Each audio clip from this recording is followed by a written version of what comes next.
चल गई है। तो ध्यान दो, पहला बात आयत के बारे में हम 2 पॉइंट जानेंगे जो इम्पोर्टेंट है, ध्यान देना है सबको। आयत का प्रतिकोण क्या होता है? 90 डिग्री का होता है। और आयत के आमने सामने की भुजा क्या होती है? ध्यान दो, अगर ये लंबाई है ये भी क्या हो जाएगा? लंबाई। और ये चौड़ाई है तो ये भी क्या हो जाएगा? चौड़ाई। दोनों की माप क्या होगी? समान होगी, है ना। अब विकर्ण भी क्या होता है? बराबर होता है। विकर्ण भी क्या होता है? बराबर होता है। और सबसे पहला फॉर्मूला क्या है? ध्यान देना है, आयत का क्षेत्रफल क्या हो जाएगा? लंबाई गुने चौड़ाई। इसको हम शॉर्ट में क्या लिखेंगे?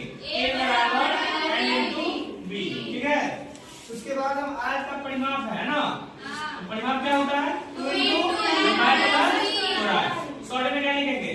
p बराबर 2 into l प्लस b, ठीक है ना। अब ध्यान देना है, आयत का विकर्ण क्या हो जाएगा? लंबाई का स्क्वायर और चौड़ाई का स्क्वायर का रूट क्या हो जाएगा? इसको शॉर्ट में ये भी लिख सकते हैं, d बराबर l square plus b square और उसका रूट, ठीक है। ध्यान देना है, अगर क्षेत्रफल बराबर क्या हो जाएगा? लंबाई गुने चौड़ाई, तो हम लिख सकते हैं लंबाई बराबर क्षेत्रफल बट्टा चौड़ाई, यानी a बट्टा b। और b बराबर क्या हो जाएगा? a बट्टा l। इसी का हम हिंदी रूप लिख दिए हैं, क्षेत्रफल बराबर लंबाई गुने चौड़ाई, लंबाई बराबर क्षेत्रफल बट्टा चौड़ाई और चौड़ाई बराबर क्षेत्रफल बट्टा लंबाई। एक फॉर्मूला और छोटा सा हम जान सकते हैं, ठीक है, आयत के बारे में, सब है कि नहीं है?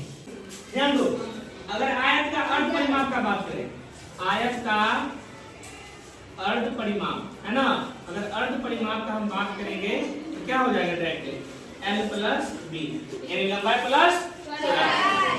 समझ आ गया सबको? दूसरा क्या है? वर्ग, ठीक है। ध्यान दो, रिपीट कर लेना बात। वर्ग की सही भुजा क्या होती है? समान होती है। वर्ग की सही भुजाओं की माप क्या होती है? समान होती है।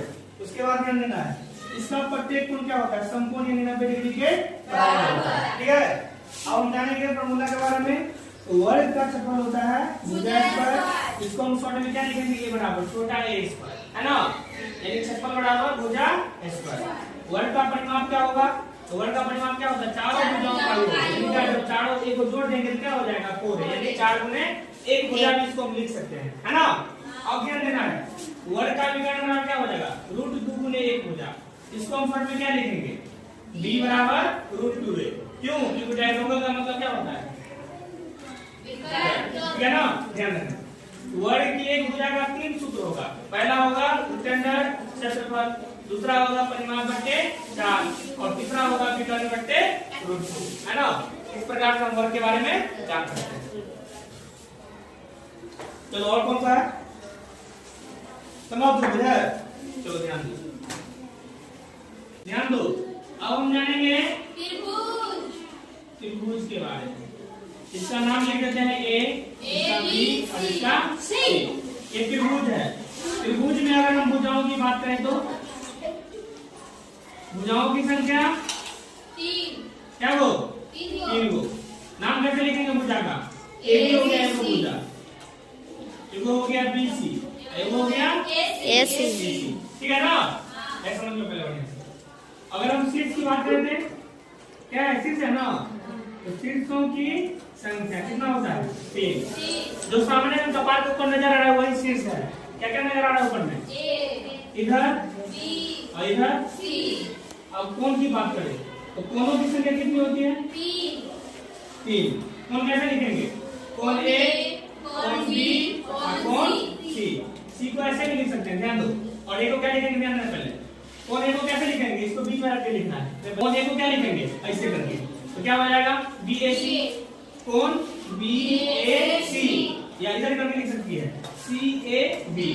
क्या लिखेंगे इसको? CAB। इतना अगर नहीं लिखना है तो बस इतना ही लिख देना, सिर्फ कोण A, ठीक है। B का क्या लिखेंगे? तो कोण ABC, ABC या कोण CBA, ठीक है ना। उसी प्रकार से इसका क्या हो जाएगा? कोण ACB या कोण BCA। क्या कर समझ आ गया सबको? तो भुजा जान गए, शीर्ष जान गए और कोण जान गए। अब रहा त्रिभुज। ये कौन सा त्रिभुज है? इसकी सभी भुजाएं क्या होती है? बराबर होती है। ये हो गया समबाहु त्रिभुज। कौन सा त्रिभुज? समबाहु समबाहु त्रिभुज। तो समबाहु त्रिभुज का क्षेत्रफल ध्यान दो क्या है, यानी a बराबर कितनी क्षेत्रफल ना √3/4 गुने भुजा है ना। इसको हम ये भी लिख सकते हैं इंग्लिश में √3/4 गुने a² है ना।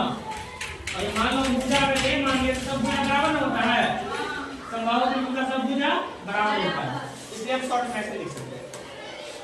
परिमाप की बात करें तो तीनों भुजाओं का योग, तो p बराबर क्या हो जाएगा, a plus b plus c। अब ध्यान देना है, अगर हम अर्ध परिमाप का बात करें तो अर्ध परिमाप क्या हो जाएगा, a plus b plus c बट्टा में 2, यानी s बराबर पूर्ण परिमाप, अब परिमाप बटे कितना, परिमाप बटे 2, ठीक है।